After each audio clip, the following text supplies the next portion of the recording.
Greetings, friends, and welcome to another episode of The Mistake Zone, your weekly dose of our lives and the mistakes within them. My name is Jaren Wade. Joining me, as always, one of my best friends in the whole wide world, Matt Alba. Hey, Matt. Yo. How are you doing? Yo, I'm doing good. Matt, that's great. We're here. We made it another week back in the mistake zone. And Matt, I come to you with I think it's a minor mistake because Okay. I feel that, with my TikTok algorithm, I tend to get a lot of course, targeted content. And usually my targeted content is, I believe, 3 content creators that I don't necessarily follow, but I'll always watch all their videos. Skate videos, fingerboarding videos, because Matt watched a TikTok video for a second too long, and now I get that as well. I no longer get idle dance routine videos of people doing choreography to Yusobi's idol. But I think just no one's doing that anymore, man. That's old news, man. That's old news. Yeah, that's old. That's the old that busted opening. But I occasionally get a lot of not only thrifting, garage sale, TikToks, but the occasional regional targeted Toronto-based, here's a warehouse sale for a designer.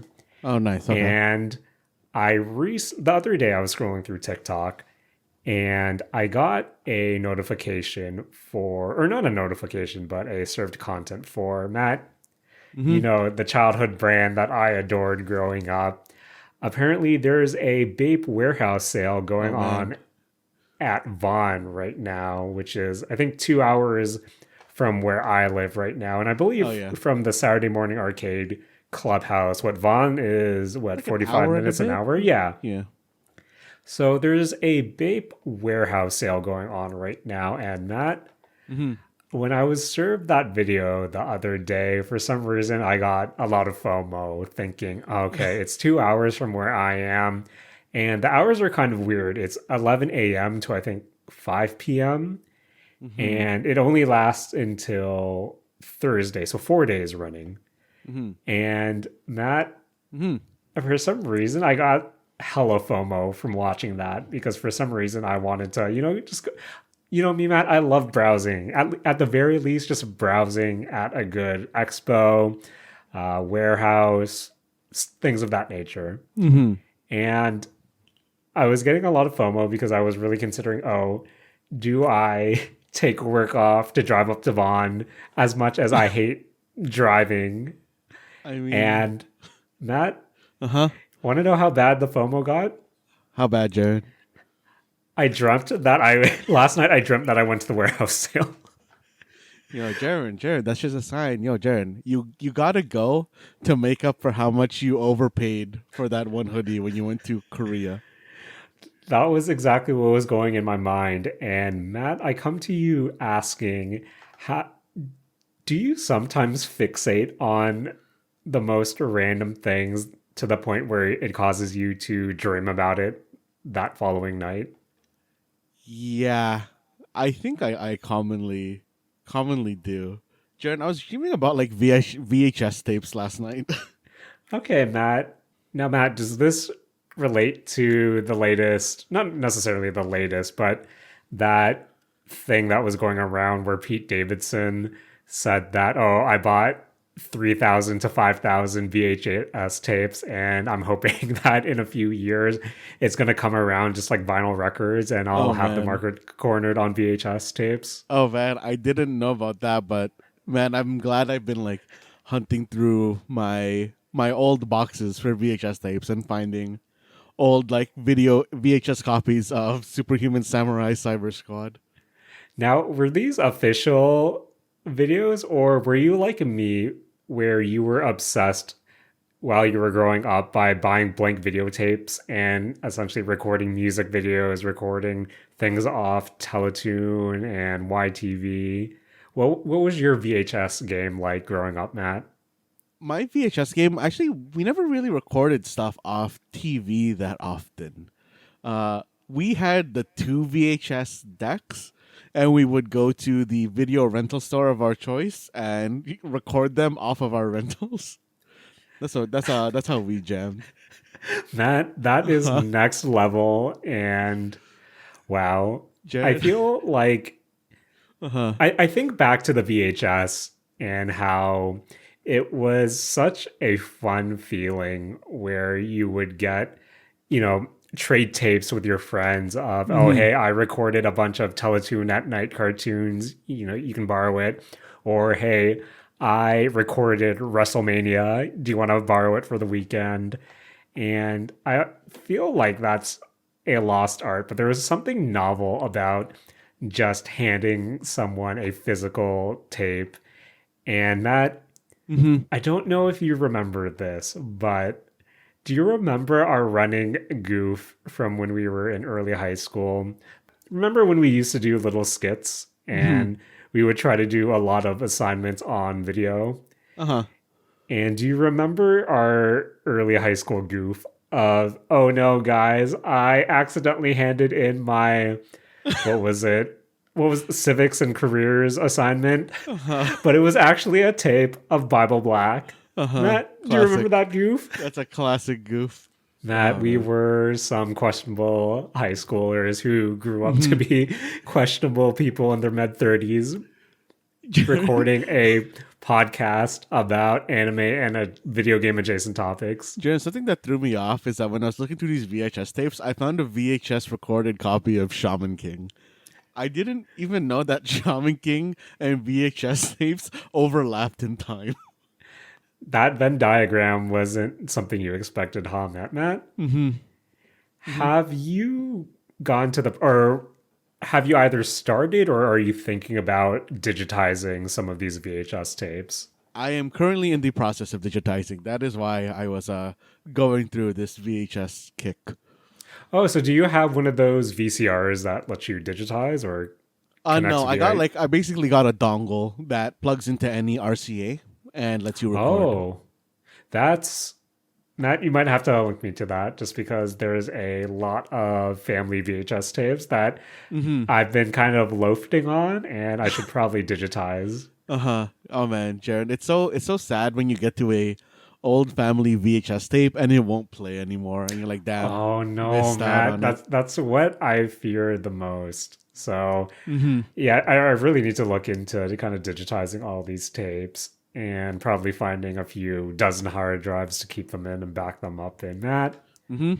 being sentimental is really, really difficult, Uh-huh. but at least we have this audio journal to remind us down the road of all the jank video games and anime that we played during our during our free time, I guess. Jared, sometimes I listen to our old episodes and I think, man, we were much better podcasters in our youth. Matt, we were notably better podcasters in our youth. Matt, Oh man. Mhm. we were notably better podcasters 4 years ago in 2019, Yeah. aka the golden age. Uh-huh. I think I have to apologize, Matt, just because I feel like I'm pushing these podcast recording times later and later, which probably really impacts our performances. Nah, nah. But it's part of the charm, Matt. It's part of the charm. Mhm. And I finished digressing. Matt, what have Mhm. you been up to this week? Jaren, I have been going through a bunch of the Steam Next Fest demos. Matt, I feel like, well, I don't feel like, I know Steam Next Fest happens every couple of months now, and Mhm. it has become quite a staple for us here on the Mistake Zone, which I really enjoy a what the Steam Next Fest has become since I think for me in at my current age, the way I learn about new video games and consume new video games, it's oh, what's being reported on the various podcasts, the various websites, the various, Mhm. vlogs that I follow. And that kind of skews into more pretty much double A, triple A, and the more prominent indie titles where I've really come to appreciate Steam Next Fest just because go on Reddit, go on Twitter or X or whatever you want to call it, go on YouTube and just see, hey, these are some of the notable demos to check out during Steam Next Fest. And I feel like I think this has been the third or fourth Steam Next Fest now that every time one of these ends, my wish list or my follow list on Steam grows by a dozen, 2 dozen games. And Mm-hmm. in many ways, this is, I really do look forward to the next Steam Next Fest just because now I'll have, not only do I have a opportunity to try a lot more games, but it just puts me on a lot more games that honestly I probably wouldn't have been exposed to otherwise. But Mm-hmm. Mm-hmm. unfortunately for me, Matt, I was kind of busy throughout the week, so I didn't really get to dive that deep into Steam Next Fest. But Matt, Mm-hmm. for the fall season of Steam Next Fest, I'm guessing, Uh-huh. were there anything notable that you checked out? The first one that I want to talk about, Jaren, is Japanese Drift Master. This sounds familiar, Matt. What, in terms of visuals, what does this game look like? It honestly looks like I want to say like a PS3 era kind of like racing game or like a Okay, street racing game almost. right. And for the most part, I think it's like pretty fun. It really is. This demo really is kind of just you taking one of two cars out onto a. I don't know if open world is the right way to like say this, but like it's an open kind of like loop of a street that you can drive around. You can get to kind of like a tutorial area. You can get to a time trial, and you can get to like a score trial sort of event. Like those are the three things that were in here. And Jaren, I unfortunately was not able to really complete either of those trials because one, on the speed trial, I just never made it to the end properly. And on the Okay, score trial, I kept crashing, so I couldn't really, build up a good score for the drifts. right. And I don't want to fault the game for this because I think it is mostly me being a bad driver in this game, Jaron. Because I do think that this is a pretty fun driving game. I actually spent most of my time inside of the kind of tutorial area where they kind of really just drop you off inside of a abandoned racetrack so that you can drive around and kind of just get used to the systems within this game. And even though I'm not good at it, I did feel like I was kind of slowly learning how to control my car properly as time went on. So when I pulled up the Steam page right now, and it is Mhm. something that I I was really impressed by a trailer early on, but it gets to the specific driving mechanics and overall feel, would you say it's more so leaning towards a sim type game, or does it have, you know, heavy arcade roots, light arcade roots? Where do you think it falls in that, in I guess the driving spectrum? I think it feels a bit more arcadey to me, like slightly leaning towards arcadey, but I am kind of driving it without too much of a understanding of the underlying systems, Right. which is kind of something that I wanted to talk to you about with regards to this kind of like game, Jaron. Okay. Which is like, how much tutorialization do you think should be in a demo? Because in this game, even though I said that there is a tutorial area, it really is kind of just a free roam area that doesn't have. Because when you're driving on the overworld, there's other cars causing, I guess, like traffic and stuff. And in this free roam area, it's just you. So you don't have to worry about like hitting other cars. But within the whole demo itself, there wasn't really a explanation on how the systems work. I was mostly just feeling it out on how to do the drifting, and I didn't really. Jaren, this might just be like a failing on my understanding of cars, but like it does have stuff like, hey, this option is like, oh, do you want to turn like ABS on or off? Do you want to turn, I don't know, some other acronym on or off? And to be honest, I just didn't know really what any of these meant. Oh, here's like the list, like ABS, TCS, ESP. I have a like, general idea of like what some of these mean, but I don't know how they affect my car's drifting. If you Right. get what I mean. Yeah, I guess that really is like the question I have for you is how much tutorialization do you think should be in a demo? See, Matt, I think I'm of two minds in regards to demos, just because I think I've said it in the past on the Mistake Zone or in some variation of Saturday Morning Arcade, where I grew up on demo discs, whether it be from Mm-hmm. official PlayStation magazines, those jam packs that they would also release. And I'm one of those kids who grew up just replaying demos constantly. And for me personally, I wasn't, I was a fan of the tutorial just to get me some bearings. But at the same time, when you're trying to replay demos, having to go through the tutorial over and over again when you just kind of Mm-hmm. want to experience the core gameplay was always a bummer to me as someone who just wanted to play video games and didn't really want to learn.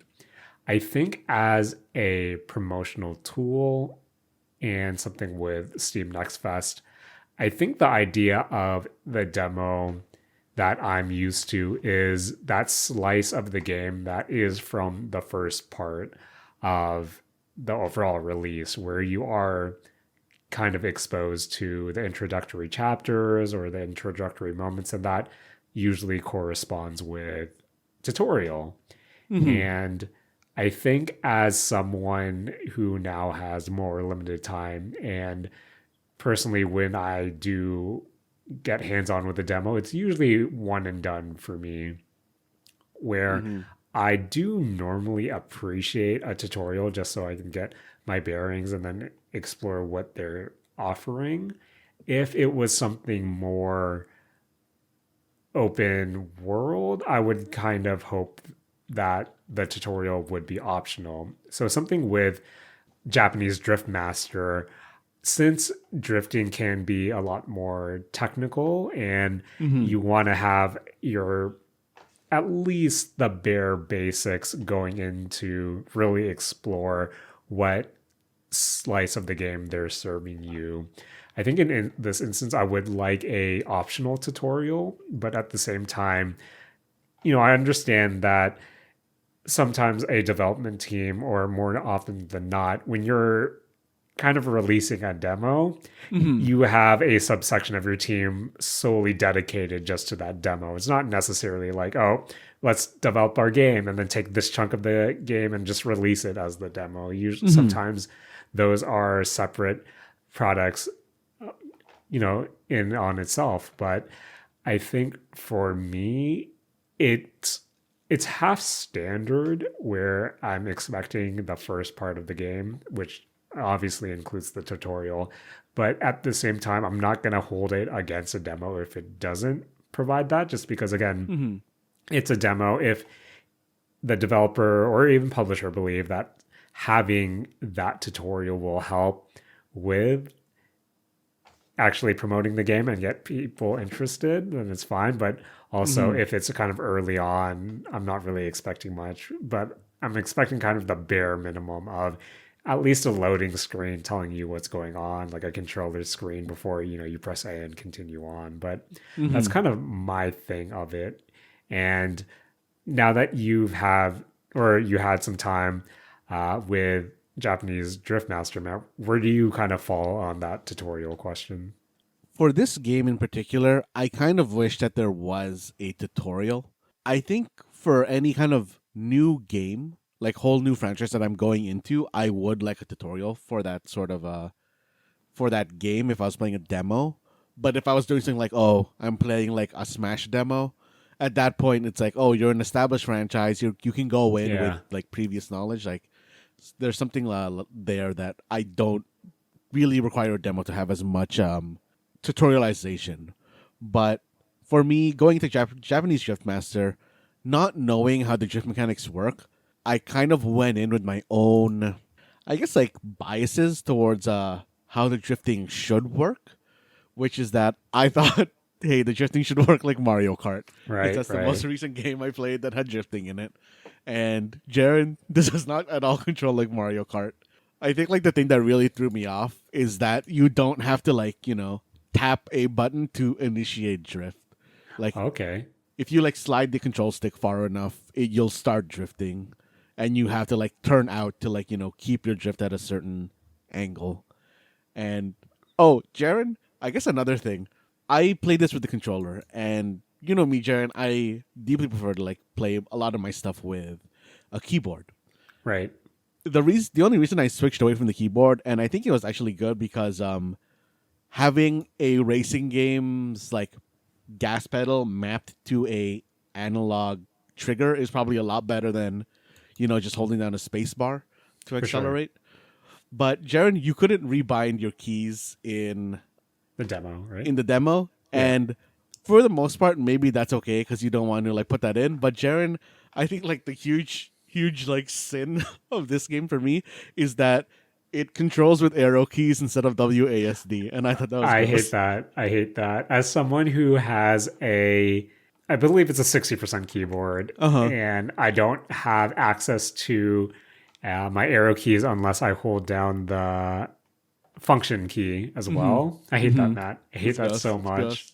And I know I had to rebind that instantly when I had HoloLive or HoloGear playing. Mm-hmm. But kind of as you said, that's something I don't necessarily expect in a demo, but would be, again, a cardinal sin if you don't have it on your full release. Mm-hmm. Mm-hmm. But finishing up with Japanese Drift Master, Matt, the Mm-hmm. ultimate question: how does the drifting feel? Does it feel good, Matt? The drifting actually feels very nice. Once I got a handle on how it like more so works, I really liked it. Like it felt like how I guess it should feel in a more simmy type game where you're not, just like wiggling a joystick back and forth. It's more so you like turn hard into the drift, you start the drift and then you kind of slow turn out of it to control. And Okay. once I kind of got the hang of it, it was a lot better. I think the thing for me that was really catching me in, and I think where I would want the tutorial the most is how to do like very sharp drifts.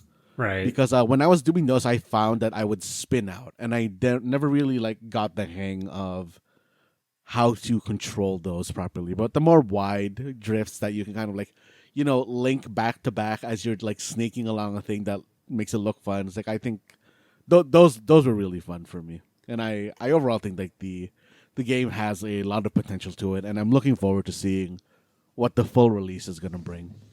Okay. This is definitely something I'll keep an eye on as well.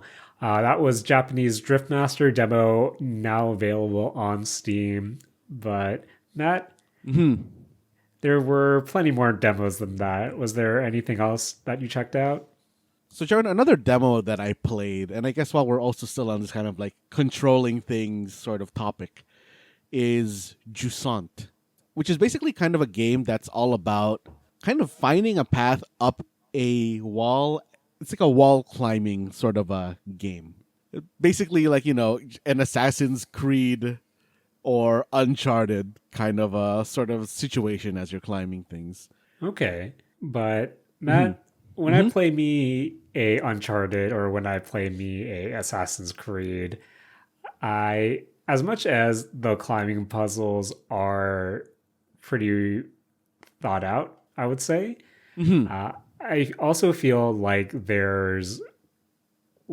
unless that you're being chased or something, Hmm. there's usually less risk involved with it. And I feel like with those games, it really, again, unless you're being chased or anything, it really allows you to take your time. And I've always been a fan, whether it's been on Uncharted or whether it's been Assassin's Creed's just you controlling either Ezio or Nathan Drake and them kind of trying to pinpoint, oh, where can I put my hand? Is this a good place? Can I jump here? And just how they're animated when they climb makes it really immersive. Just because, Matt, you know Hmm. me, I love me a good free running animation. I love me a good vaulting, mantling animation, and I love me a good climbing animation. So when you say that Jusant is a climbing game coming to Hmm. Game Pass at the end of the month, Hmm. I'm kind of expecting the same level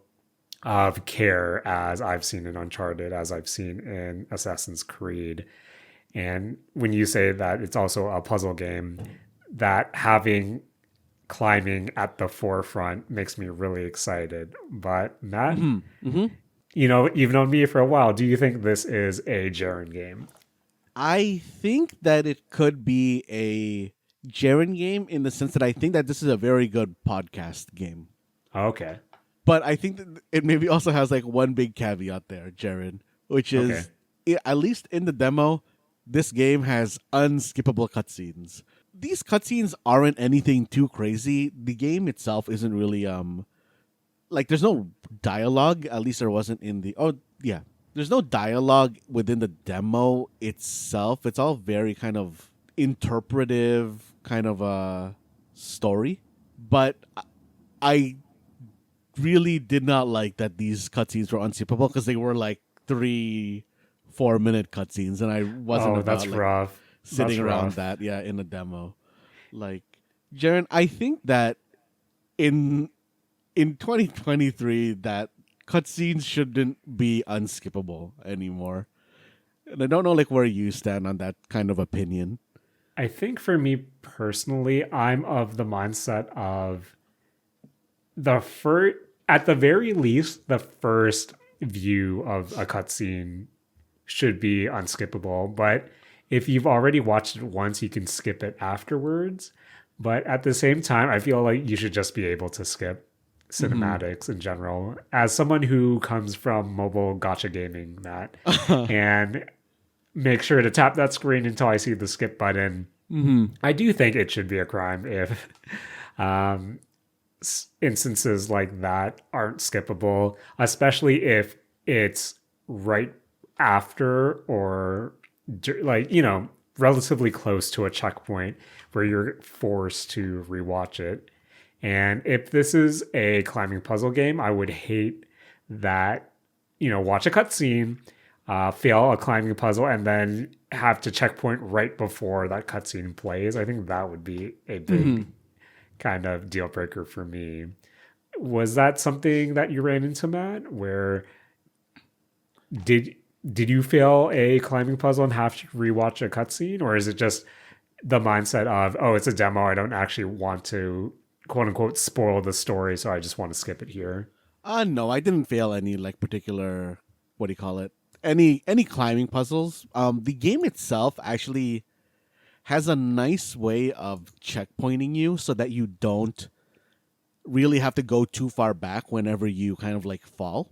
But like as far as the cutscenes go, like I was kind of just getting all up in a myth because I wanted to skip this cutscene and play this game. Yeah. But like going towards the gameplay, it is a kind of like rock climbing type game, and the kind of unique thing about this kind of climbing thing is that instead of like in an Uncharted or in an Assassin's Creed where you kind of just like, press A, you start scaling the wall and you kind of just like, press the control stick in the direction you want to go.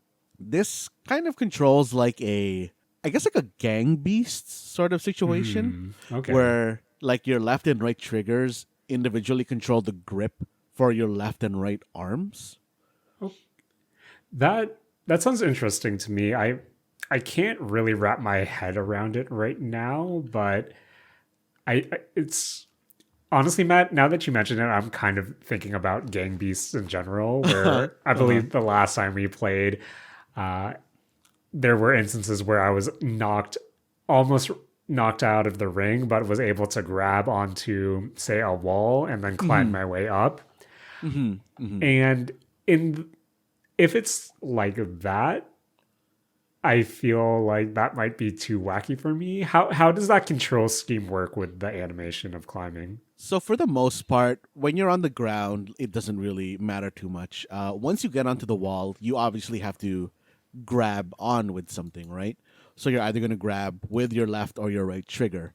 And once you do and you pull yourself towards the wall, what happens then is that the control stick controls your free arm Okay. until you like make it grab something. Right. And then once you let go with, or once you like push the trigger down with the hand you just grabbed with, you're gonna naturally let go with the other one, and then the control stick again controls the free arm for the one you just released. And it works kind of well because you don't always climb in one direction. You kind of have like two or three kind of stone grabbing points that you can hit with any arm. So you're kind of picking how you want to get up. Okay. And it works. At the start, I thought like, oh yeah, this is really like nothing crazy, because you might as well have just done it with the A button the same way that Assassin's Creed does it, where you kind of just like, press to grab on and then you climb up normally. But where it kind of gets a bit more interesting is later on they eventually add stuff like, hey, you can do kind of lunges, and you can do kind of like, oh, for lack of a better word here, like a wall bounce, where you kind of do your lunge and then you like slap the wall to like get yourself a little bit higher, sort of thing. And it then introduces a stamina bar. And at that point, I feel like that's where it got a lot more interesting for the actual controls, because now you really want to look and plan how quickly you're going up, because if you run out of stamina, you fall down to like basically where you started. Okay. And I think it has a very interesting system there too, which is basically at the starting point of wherever a climbing kind of puzzle thing happens, there's a, oh, I forgot the term for this. There's a place you can put like that kind of like hook that like rock climbers use to push into Right. walls so that like they don't fall. And then you yourself can manually place up to 3 more along your climb. So you're basically setting where you want your checkpoints and how late or ballsy you want your checkpoints to be.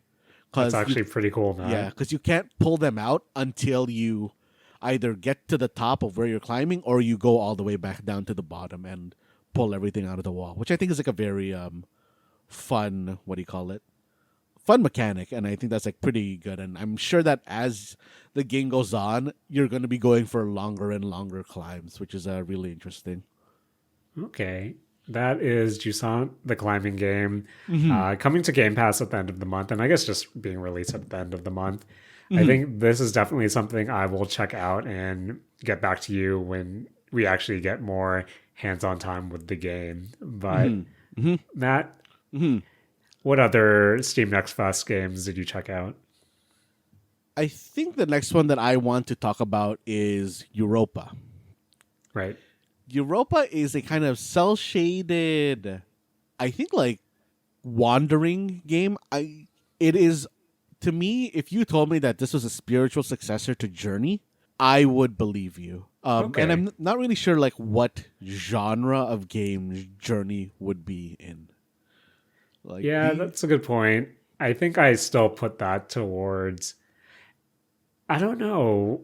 Would that go into the walking sim category or see? I thought that, but genre? I felt like that might have been like too like diminutive of like what the genre is. Point taken. But But yeah. I feel like all you have to say is Journey like or Hmm. spiritual successor to Journey, and that's enough to convey what this game is all about. Hmm. Hmm. But yeah, this very much is. It controls a lot like Journey. You kind of move around in a kind of floaty way. You have a jump button that you can kind of charge your jump with. You have the pulse button that isn't really a chirp, but it's basically the chirp. And you have the like temporary fly that restores when you hit a certain like in world resource thing. Okay. And I think that the game controls like very well. I kind of like the traversal system within it. I kind of like the tools that you're given because it controls a lot like Journey, which is a game that I enjoyed playing. But I think it being so much like Journey, at least for me, is hurting my perception of the game because I don't think that it exceeds what Journey put out. Right. Okay. And I actually kind of like wonder what you kind of sort of think about that sort of, I guess, like thought process where you compare a game that, to be honest, really has no relation to another game, but you feel like it's maybe overshadowing it. Like, kind of like, I think a very big recent thing that people are talking about is how a lot of people think that this next Assassin's Creed Japan, like, kind of like, I think leak or announcement, I can't remember exactly what it was, has like come out way too late, and now everybody's probably going to compare it to like Ghost of Tsushima. I don't know if you've been like hearing those sort of things. Okay. That's, yeah, I see what you mean in that regard, especially with the fact that, Assassin's Creed Mirage is supposed to be that return to form of Assassin's Creed Hmm. from the two, the Brotherhood era and so on. While I believe that other set of Assassin's Creed games, the one with the Endo Japan or the Salem witch trials, Hmm. I believe those are going to be geared more towards the RPG aspects of Assassin's Creed that, what was it, Origins and Valhalla have become. Hmm. And I see what you mean, where with a new release, you're kind of going, not only are you going to be in the predecessor's shadow, whether it be comparing, this Assassin's Creed, this supposed Assassin's Creed Hmm. to the Origins or the Valhallas, but you'll also be compared to the arguably the flagship title in that aesthetic, which would be Ghost of Tsushima. So I can understand where that comparison comes from, but when you were talking about, Euphoria and comparing it to Journey, I think Oh, sorry, that brought Europa. Europa. Europa, Yes. my bad. Uh, I think that brought me back to a title I talked about at length this year of Bomb Rush Cyberpunk Oh, yeah. and kind of that living in, at least to me, the shadow of something like a Jet Set Radio Future, where I know where you're coming from. And I think in the example of, Bomb Rush and Jet Set, it's been so long since I've played, Jet Set Radio Future, at least uh, in a way that is, competent. Just because when I have been replaying it, it is on the Uh-huh. 360. That's it's a bad backwards compatibility Hmm. situation where depending on the level, slowdown and everything. Where something like a Bomb Rush to me is able to step out of that shadow just because it is a modern way to play this style of game.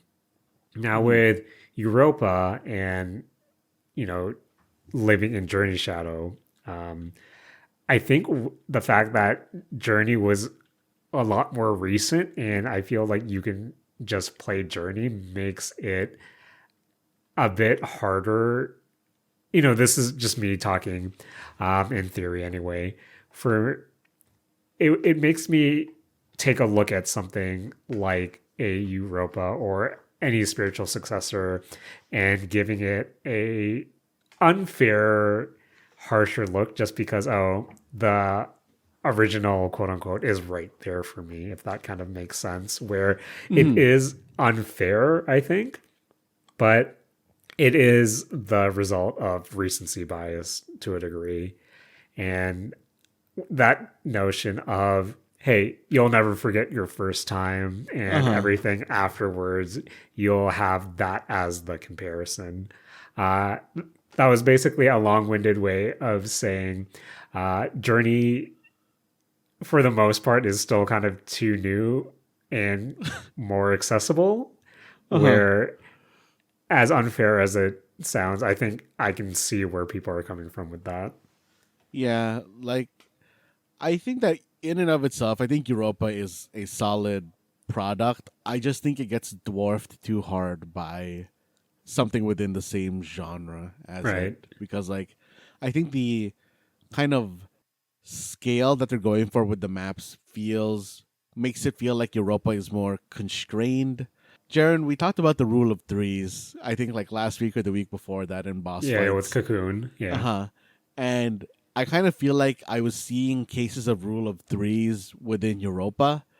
And I think for a puzzle game, it doesn't hit quite as well as a fight, where you're kind of, Right. redoing the same kind of a puzzle solving sequence like three times, and it kind of feels more drawn out in that sense, which I didn't really like. I don't know if you like have any opinion on that sort of thing. Yeah, I the way you described it kind of already turns me off just because Matt, Mm-hmm. I've said it countless times during this episode. Free time is something that is finite for us. Uh huh. And I honestly feel like if a game isn't able to capture my attention or feels like it respects my time in that regard, Mm-hmm. I'll probably instantly drop it there. Uh huh. Uh huh. Yeah. Yeah. Like, unfortunately for me, like, I feel like that might be where Europa is landing for me. Okay. And I kind of like, kind of like just I hate to say that thing for a game that I also do feel like is in and of itself a solid thing, but it also just might be because I've played something similar that it's just not hitting quite as well for me. And I can totally admit that it is unfair, but at the same time, uh, as you can see by all these different demos, Matt, there is no shortage of choice out there. And Mm-hmm. unfortunately, if something doesn't hit right away, it, I hate to say it, Matt, like it's the downside of growing. Well, there's a lot of downsides to growing up, Uh-huh. to be honest, but with such finite time, if something doesn't hit, then unfortunately you kind of have to move on. And I can't look back, Matt. Can't Mm-hmm. look back. Mm-hmm. But we're looking forward to some new releases, Matt. Anything else you checked out? I think something that did hit for a genre that I have played before is Sentry. Okay. Jaren, Sentry is a first person shooter tower defense type game. A lot like Sanctum and Orcs Must Die, if you remember those games. Matt, Mm-hmm. I, of course, remember Orcs Must Die just because when Steam first came to MacBooks or, the Apple laptops or in Mm-hmm. computers, Uh, I believe Orcs Must Die was one of the first co-op games I played on the map with, or on the Mac with you and Kevin, I believe. I don't know if that was Orcs Must Die. That might be not Castle Crashers, the Defenders game, Dungeon Defenders. Oh, well, I do have Orcs Must Die. Did we play Orcs Must Die together? We might, if you played with. I think Orcs Must Die only was ever 2-person co-op. Dungeon Okay, Defenders was also a kind of like third-person tower defense, like active combat type game, but that was for up to 4 players. okay. I think we played Orcs Must Die at some point, but we also played. I vaguely remember that castle game that you're talking about Yeah, that I we know for played sure we did co-op. Dungeon Defenders. I feel like Yeah, we put a video out for it, but I'm not 100% sure on that. Matt. Hmm. Saturday Morning Arcade has been around, and as you Uh-huh. said, we do this really poorly, and my memory is just as poor. But with Hmm. Sentry, Matt, Hmm. how does the FPS first person shooting feel, and how does the tower defense aspect feel? The shooting and tower defense, I think, feel pretty nice. One thing that I like about it is that it kind of gives you, I think, the kind of choice that I like when you're selecting your loadout, which is that you basically have, hey, you have X amount of uh, resources to contribute to your weapons, X amount to contribute to your, like, what do you call it, your tower defense stuff, and then X amount to contribute to your utility. And it's like, okay, a pistol takes 2 of this resource, a SMG takes 3, an assault rifle takes 4, a sniper rifle like takes 5, and you're kind of like doing a sort of math balancing to get the most out of whatever you're gonna bring into the level, which is a mini game that I kind of like to play when I'm doing this sort of tactical sort of like preparation for a level. Right. Okay. And the yeah, like I said, the towers like do that kind of same thing. I like that there aren't that many kind of turret type towers. I feel like a lot of turret type towers would maybe make this sort of game a bit too automated for me. Even though I think the game should be sort of automated for you once you're doing the tower defense stuff, but it is a lot of like you have like maybe two types of turrets, and you have more so a lot of stuff like, hey, you can make the floors slow your enemies, or you can make the walls attack your enemies, but only if they're close to the wall. Or you can put, explosive barrels in the middle of the room, but once you pop it, like it's gone. I I like the loadouts and the weapons that they're giving you within this game, and I don't know. I think overall, like it's a very nice package, especially since it's the type of game where ammo conservation is a thing that you have to worry about. Oh, Because like one of the things that they do like give you as a loadout thing, instead of a tower, you can bring like an ammo dispenser for yourself. Which, if you're going to play a lot more gun heavy, is a lot more relevant than like I initially thought when I went in at first. And I don't know. I think that it's hitting a very nice balance in FPS and tower defense. I believe that when it goes full release, it's supposed to be co-opable, nice. which I think is good. And I don't know. I think overall it's like pretty good. I feel like it's, for me though, maybe it's just because of the items that I have available to me, that it's slightly more skewed towards player killing monsters than it is really towers killing monsters. Right. Okay. Like for this type of game, Jaren, I guess, like how do you like that balance to skew? Honestly, Matt, in a perfect world, it would be at the very least a 50-50 split. Uh-huh. And if you want to build towards more active or more passive, you'd be able to do so. But Mm-hmm. I think for my preference, especially when it does come to, a good tower defense game, Matt, Mm-hmm. I love my trial and error to get me the perfect like fully automatic run. Mm-hmm. And if I can not, if I don't have to do anything, Matt, Uh-huh.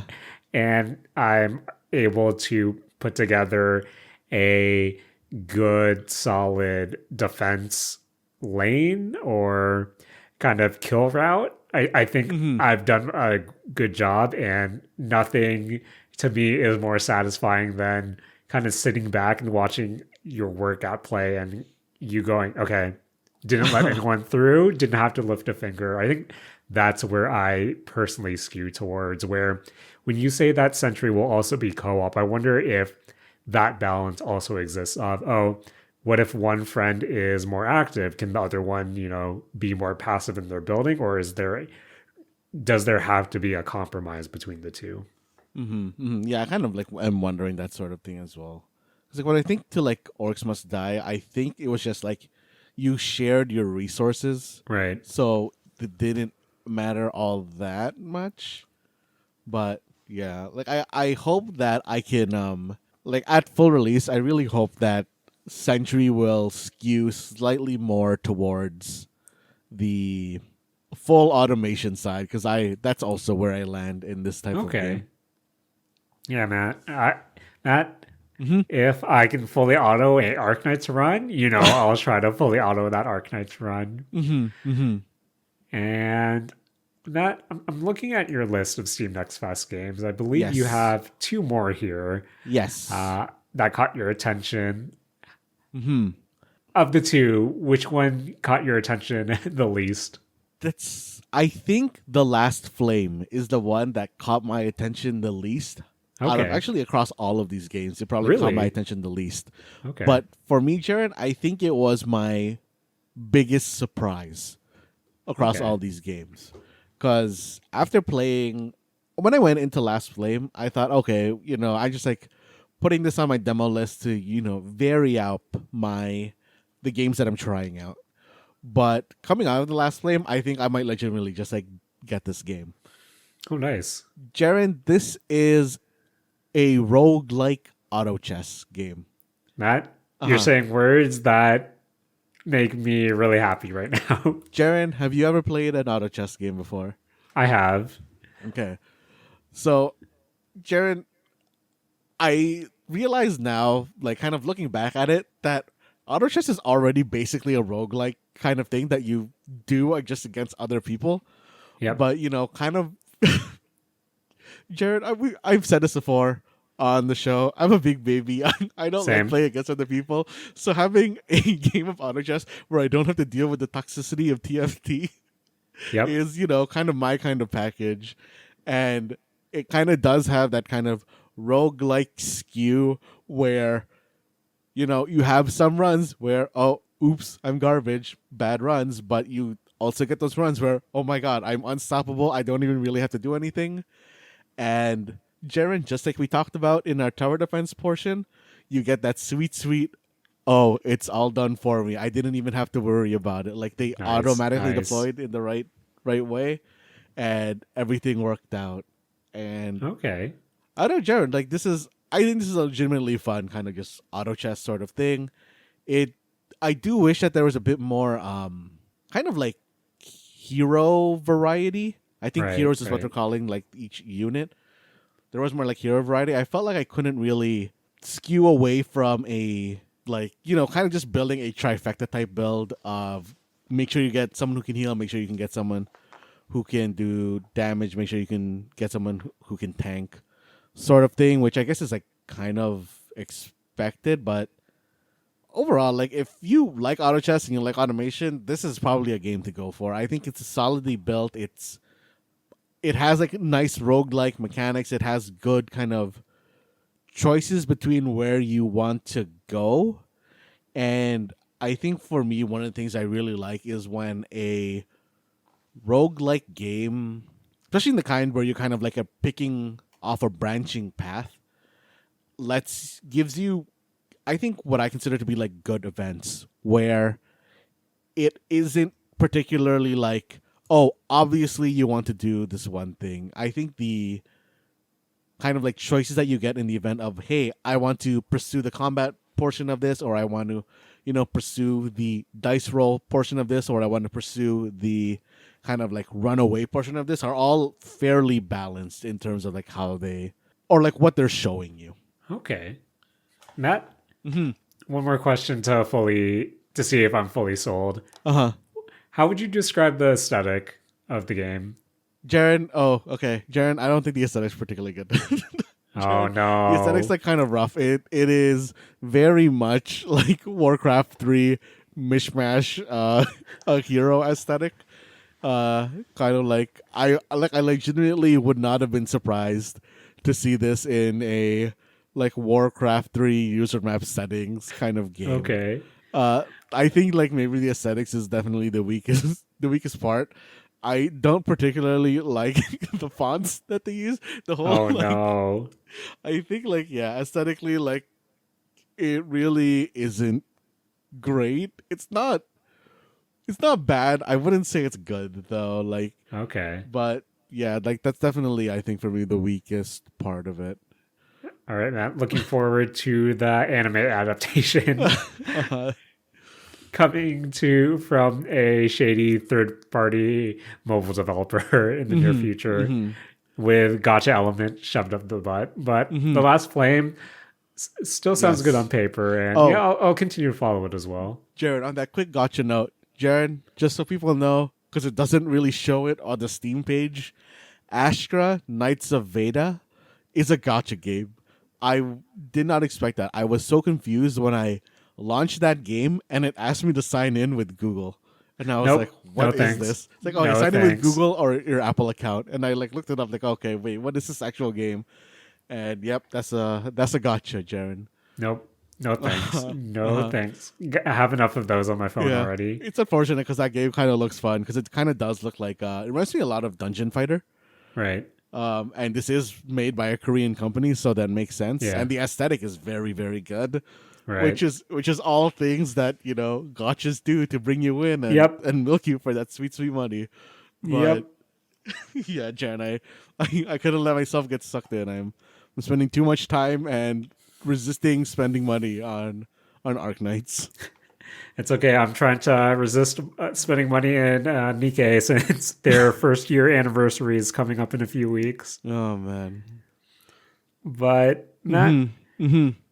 to close it off, what can you tell me Yes, about Deep Rock Galactic Survivors? Jaren, this is a legitimately good game. Okay. Jaren, this is a bad survivors game. Matt, Uh-huh. I feel like that assessment is at odds with one another. Yeah, I get what you mean. But like, okay, so the good stuff for this game, I think that it is a competent game. Like I almost think that this should have been a dual joystick shooter. Okay. Oh, Um, okay. Yeah, yeah, yeah. there is a lot of I think like good mechanics here. Like it's not a timed level that you're dropping into. It's kind of like, hey, you go into here, you have a mission to complete, which is something like, oh, collect like I don't know, like 15 of like X resource that's lying on the floor, or mine like X amount of resource out of the wall or whatever. Because like it does pull a lot from its Deep Rock Galactic roots, which Right. is primarily a mining, retrieval, and like what do you call it, and like escape type game. Um, I like how you move around. I like that the swarming of the creatures is actually pretty pretty like good, pretty dangerous. This is an isometric game, so like I think that's an interesting viewpoint to have in this sort of game. There are enemies who can. There's a lot of nice, I think, enemy variation in terms of what they brought in, because they did bring in a lot of the enemies from Deep Rock Galactic, and those coming into a survivor style game is very interesting to me because I don't think I've seen this much kind of enemy variation, and really they only have like I don't know 6 enemies of like the basic grunt and the basic grunt that can fly, so it's not constrained by terrain. It has these kind of big dudes who are kind of just do more damage to you, but they're bigger and they're faster than normal grunts. They have a nice mechanic where there's a type of enemy that you can't damage from the front, which I think is like interesting. And they have a type of enemy that explodes, and this exploding enemy actually interacts with the swarm. So you want to kill them in a certain position or way, which I think is like a very nice change to the survivors formula. Okay. I think that, like I said, you have like that kind of mission, but that mission is more so a bonus for you. What you're actually looking to do on each level is eliminate a particular mob, and that mob doesn't show up until like I don't know. I want to say like 5 minutes into the level. But there isn't a hard timer. It's kind of a bar that fills up, and as you do stuff in the level, the bar like feels slower or faster. Right. And I don't know, having that sort of thing where you have to kill an enemy and then you have 30 seconds after you kill that enemy to get to an escape pod, and then that escape pod brings you to another level. It doesn't like it's you're doing a whole like round of like I think like 5 back-to-back levels, and you're able to within each level mine resources like gold and a material called nitra, and between each like kind of like level you're able to buy like upgrades, which I think is like a nice kind of like pace break in terms of survivors. And I think that's like a very interesting what do you call it, interesting idea to bring to the survivors formula that I kind of hope to see in more games in the future. For Yeah. Just Mhm. because I know, Matt, you know me. I love me Mhm. some Hollow Cure. I went we dedicated entire episodes to Vampire Survivors, but Mhm. I feel like after dedicating so much time to those two games in particular, that any new entry into this genre to really get my attention would need to do something radically different. And from the way Mhm. you're describing, Deep Rock Survivors, I think this is also up my alley. But when you said that, oh, the mob you have to kill comes up, the 5 minute interval, I was on board with you, but then you said, oh no, you have to essentially do that, what, 4 or 5 times per run. And Mhm. I think at its core, a 20-minute run to me right now seems a bit.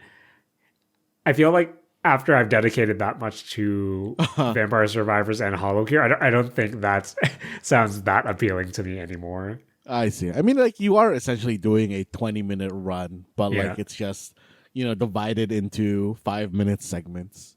Okay. Fair enough, Matt. Uh, do you think Well, this is something that you're gonna check out upon release, or? I don't know, Jaren, because like I said, I think this is a good game, but I don't think it's a good survivors game. And what I also particularly meant by that, Jaren, is that this game doesn't have good like level up upgrades. It Oh, doesn't really let you.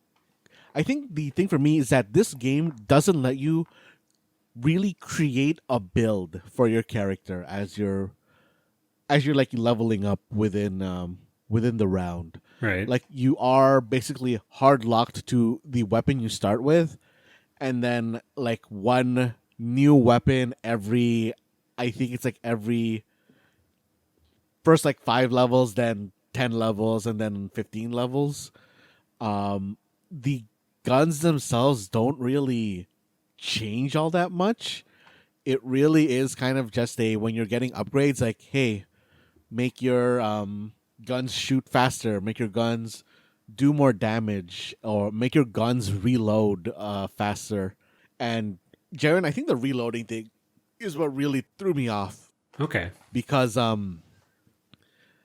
like there are weapons within Vampire Survivors, within Hollow Cure, that do have a very long like time between each attack, Right. but that kind of like ebb and flow of having, hey, I'm going to be shooting here, I am going now, my gun is going to be reloading for like 2 seconds, and then I'm going to be shooting again for like another like 2 seconds. I think that ebb and flow is something I just don't like, Right.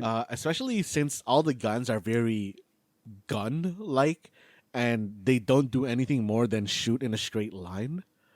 Where I think that like you're at that point taking away from what makes a survivor type game fun for me, Yeah. of hitting the bullet heaven half of the game, where you are just spewing bullets from everywhere, and you are kind of just like running around, you like killing everything. It doesn't have like that kind of feel to it. It does feel a lot more like you're on your back foot, kind of running away from the enemies, trying to kite them in a way that like you won't get like surrounded and die. And Right. I think for me, that's like really what's stopping me from wanting to like actually invest into Deep Rock Galactic Survivors.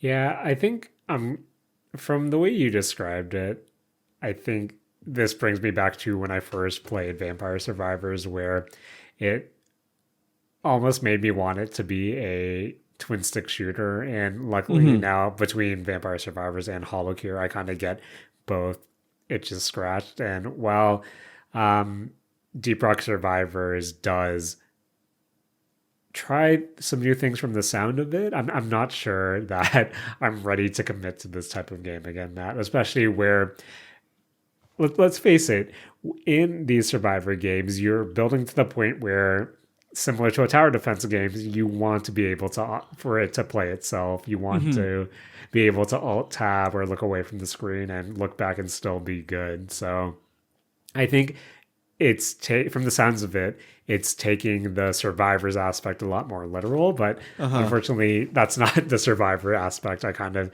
come to these games for anymore. Oh, sorry, Jared. One more thing that I think actually like really turned me off of it, being a good survivors game, is that when the game loses focus, it pauses.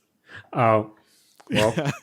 not a fan there, Matt. Not Uh-huh. a fan. If it's not playing itself, what's the point? Uh-huh. Uh-huh. What's the point? But that seems like Hmm. a good Steam Next Fest this time around. Yeah. Of the games you've played, what do you think's the winner of Steam Next Fest this season? I guess. I think for me, of the games I played, I'd have to say either The Last Flame or Japanese Drift Master. Okay, Those are the two that I think I'm gravitating towards the most. nice. And I definitely want to check those two out as well, just based on what you've played. But it sounds like another successful Steam Next Fest, Matt. Hmm. And I'm looking forward to. I think I do like how a lot of the time, or most of the time, a lot of these demos do stay up. So you can definitely just go to any hey Steam Next Fest post thread and see what people are recommending, and you can still pretty much go through some of the games that were showcased this time around. Maybe I'll take a look at some things that were on my list as well for next week. But Matt, Hmm. Hmm. before we close off, we got to hit that anime quota. Okay. And I'm talking about Migi and Dali, the twin anime essentially. This Hmm. season's twin magic anime. And Uh-huh. Oh, I this is a watched the magic anime? no, it's not so that was a wrestling reference to me. That Uh-huh. in the WWE for quite some time, there were a pair of women wrestlers called the Bella Twins. Hmm. And one of their special quote unquote moves was called Twin Magic, where one of Uh-huh. them would roll out of the ring and the other one would roll back in to finish the fight. Amazing. And with Migi and Dolly, Matt, at least the first two episodes, I feel like you get a good sense of what the rest of the season will kind of entail. Uh-huh. And I do feel like the first two episodes gives you enough information about our two protagonists in Migi and Dolly, where episode one really kind of highlights how they function as twins in a situation where, so as I mentioned last week when we read through the description, Migi and Dolly are posing as one adopted boy named Hattori. Hmm. This old couple in essentially a village adopt him, and they're essentially doing twin magic to keep the appearance that they're just one boy while Yeah. them being two. And episode two mostly showcases their paranoia, their survival instincts, and introduces some of the secondary characters while also highlighting and showcasing what exactly they're doing. So, to kind of spoil it, Matt, Uh-huh. the first scene or visual of episode one is of a woman essentially lying in a pool of her own blood, grasping onto a necklace of sorts. Oh man. And by the end of episode two, we find out that the reason that Migi and Dolly wanted to be adopted to this specific family is because they are from the town that their mother, the woman from episode one, was murdered in. I see. And their whole the whole premise of the twins is they want to find out who murdered their mother so they could murder them. Oh. And Jaren, yeah, I thought this was a comedy anime going into it. So knowing that it's like about murder is really throwing me now. so Matt, I Hmm. I actually like the vibe of Migi and Dolly just because throughout the first two episodes, you have this kind of feeling that something sinister is really happening under really layers of uncomfortable yet whimsical at the same time moments. Uh-huh. Case in point, throughout episode one, it shows how manipulative these twins are, and how they kind of showcase what they're doing to appear as one person to these two adoptive parents. And there are a lot of good scenes, and how these scenes are framed really made me interested in following the anime as a whole, just because I feel like it's produced really well. The camera work really showcases how, oh, here's one of the boys with the parents and where the other boy is lurking, whether he be under a table while they're eating dinner or hiding behind a plant while talking to one of the parents. And this is kind of amplified by other scenes where the two boys are moving in sync, or how they're facing each other to kind of appear like mirror images. So production on point, and this kind of all leads up to the closing shot of episode 2, when they kind of reveal their plan, where they're looking at their mom's, essentially their tombstone for their mom, and they reveal that the two of them want to kill their mom's murderer as one new person. And just seeing how their two shadows overlooking their mom's grave come together to form one shadow, I thought was a great way to really establish what this anime is trying to portray. But again, in episode 1, I do like how it really shows their deceit, how far they're willing to go to fool their new parents, and how everything isn't what it quite appears to be. And I really love how episode 1 really dictates how they won over their parents at the orphanage. And by the end of the episode, we actually see what they really did to kind of win them over. So there is this element of the magic trick, but then showing how it's done at the end, which I really did appreciate. And then when you kind of get to episode 2, while you think that, oh, these kids have it all together, just how conniving and how calculating they are, there's still this aspect of, oh, they're still 13-year-old boys, where they're still prone to misunderstanding, they're still prone to jumping to conclusions, and their response to their paranoia, to these conclusions, is kind of it's the mentality that a 13-year-old would have, Matt, where they believe their misunderstanding for episode 2 is, oh, during our welcoming party, our parents are going to shave off all our heads. So in turn, we need to devise a plan where we use a magnifying glass to shine the sunlight to them so they burn alive. And it's kind of that mental gymnastics that show, okay, they can pull off having this, pretending to be one person, yet when they have to jump to conclusions, they think like we thought when we were 13 years old, if we were murderers. Big if not. But yeah, I think the first 2 episodes of Migi and Dali leave a really good impression, especially episode 1, just because there are instances that are the scenes are really uncomfortable in a way. One of the scenes in particular is how one of them is eating dinner with their parents, and how they switch from one boy to another, Matt. The way that they switch is kind of also uncomfortable in a way, where I was actually watching this episode with my sister, and she said, this is really weird. And in episode 2, again, I said we're introduced to some of the secondary characters, which are children. And it gave me that feeling I had when I watched Twin Peaks for the first time, or when I played through Deadly Premonition, of just, oh, you have these, quirky, zany characters in this small village setting, and you definitely get that feeling when you watch Migi and Dali. So do recommend.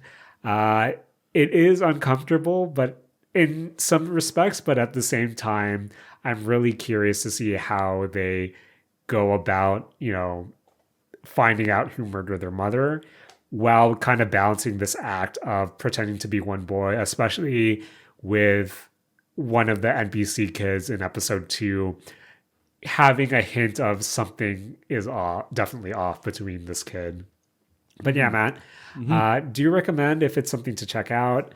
I know there's a new episode of I'm in Love with the Villainous that I haven't got to yet. Matt, staring at episode 2 of our dating story. Not sure if I'm going to go back to that as well. But Matt, this became a beefy episode full of Steam Next Fest demos and twin magic. But Matt, as always, I want to thank you for joining me this week and, of course, editing the podcast. Yo, Jaren, I want to thank you for hosting this podcast and, bringing the anime corner this week. Thanks, man. I want to thank Steam Demos. I want to thank Roguelites. I want to thank Auto Chest. And I want to thank Cherry Pie. If you watched Migi and Dali, you'll recognize that reference. Nice, but Matt, nice. My tummy kind of hurts right now, so please take it away. This has been the Mistake Zone, and we're all out of Twin Next Fest demos.